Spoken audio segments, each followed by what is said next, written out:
결국 21년 동안 먼저 끌려왔습니다. 결국 23년 후에 이스라엘이 함락되는, 바빌론의 느부갓네살에 함락되는 그런 일이 일어나고 심판을 받을 수밖에 없었다는 것이 역사의 질문이기도 합니다. 한편 요한복음 15장에서는 주님이 자신을 포도나무로 비유한 말씀을 가지고 있습니다. 이 포도나무의 포도나무는 참 포도나무, 생명이 근원이신 포도나무를 비유하고, 똑같은 비유가 아닙니다. 이 포도나무 비유는, 이 에스겔의 포도나무 비유와 요한복음 15장 예수님께서 제자들에게 말씀하신, 주님을 따르는 자들에게 말씀하신 그 포도나무 비유는 전혀 다른 맥락입니다. 생명의 근원이시라는 것입니다. 정말 그 의학 박사 그가 아프리카에 가서 그 선교하는, 그래서 그 물줄기를 찾으려고 그렇게 찾다가 결국은 근원인 것 같은 그 수원지가 여기가 근원이다라고 생각했는데 결국은 그것도 제대로 되는 나일강의 근원을 찾지 못하고 죽었다라는 그런 선교사의 말은 우리 마음, 인간의 행위가 그렇게 완벽하지 못하는 것을 잘 말씀해 주셨습니다.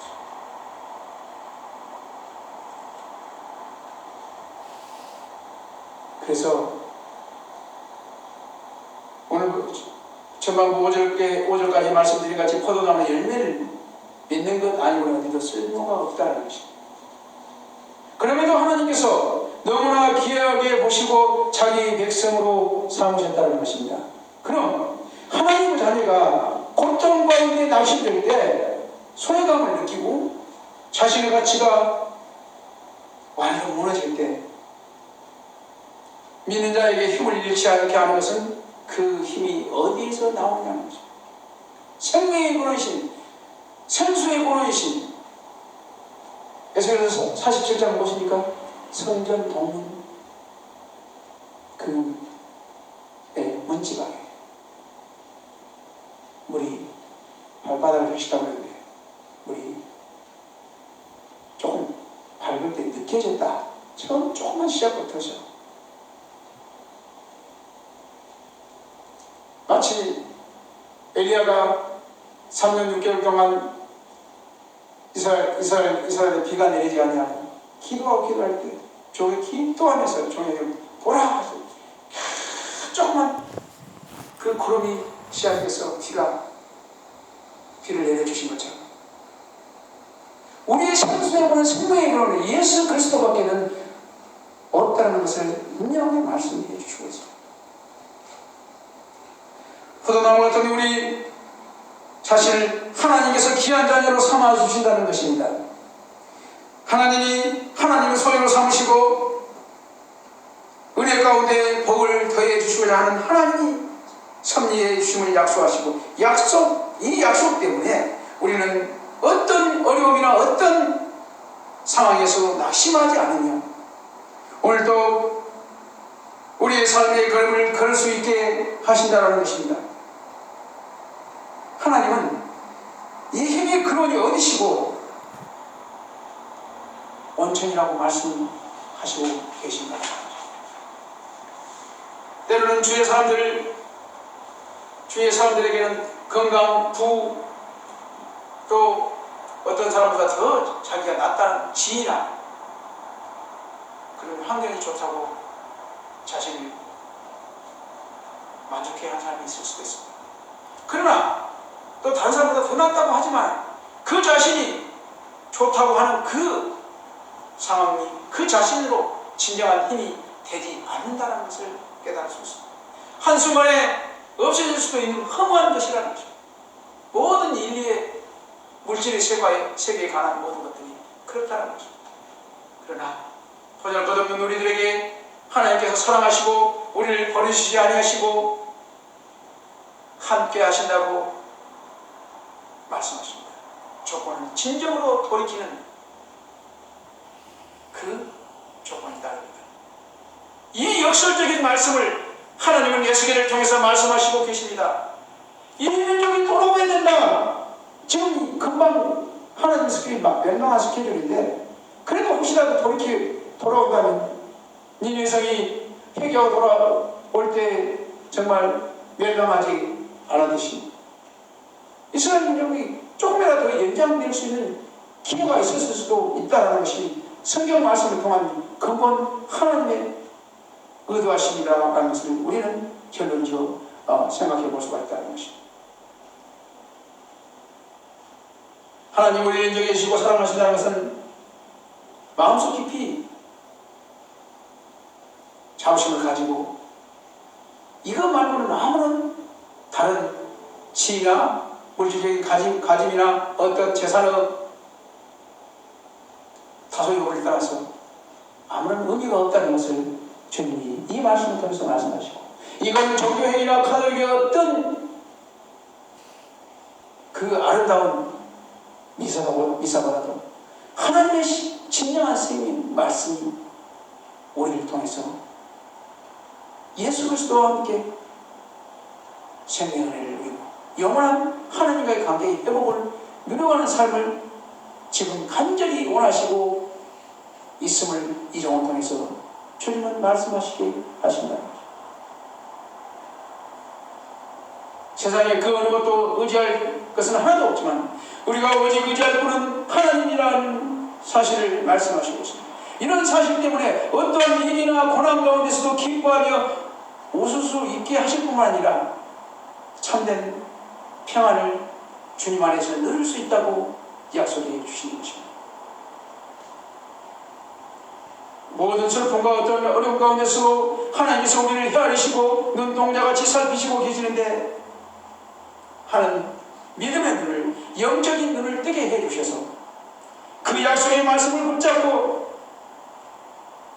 그 말씀의 능력과 힘에 거느신 하나님을 의지하고 하나님의 허락하신 주어진 삶의 현장에서 예배의 삶이 생명의 은혜를 주님이 그 가운데 항상 기뻐하신 진정한 기쁨의 능력을 말씀 안에서 붙잡고 주님의 말씀 안에 순종해야 된다는 것을 말씀하시고 계십니다. 예수님께서 이 땅에 인카네이션 하시기에 모든 인류를 구원하신 이 절기에 하시고자 하는 이 절기에 주님이 우리에게 허락하신 모든 형제 자매들은 다 구원하시고자 마지막까지 한 번까지도 사랑하시고 끝까지 기다리시는 주님의 사랑을 기쁨으로 지어가는 삶을 이루어드려야 할 줄로 믿습니다. 결론의 말씀을 드리고자 합니다. 이처럼 죄악은 심판으로 기결될 수밖에 없다고 말씀하십니다. 그러므로 6절에 말씀하십니다. 주 여호와께서 이같이 말씀하셨는데 내가 숯불 가운데 그 포도나무를 불에 던질 때까지 되게 한 것 같이 내가 예루살렘 주민들도 그같이 할지. 얼마나 고통스러운 아픈 마음을 민족에게 지금 선포하고 있습니까?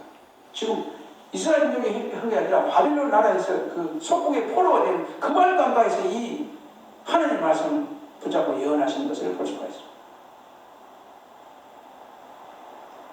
그래서 말씀 속에서 에스겔을 통해서 예쳤던 바와 같이 역사 속에 마지막 남은 예루살렘은 바빌론 왕 느부갓네살 왕으로부터 멸망되게 하심으로 하나님이 행하시고자 하는 주님의 뜻을 이루셨다. 세상에서 성도가 하나님과의 관계를 악화시키는 주범이 무엇인가 라는 것입니다. 죄악이고 하나님과 관계없는 삶이고 열매 맺지 못한 삶이라는 것을 말씀하고 있습니다. 그래서 로마서 6장 23절에는 죄는 하나님과 단절과 사망을 가져온다고 하셨고 이사야서 59장 2절에는 하나님과 관계를 끊어버린다고 말씀하십니다.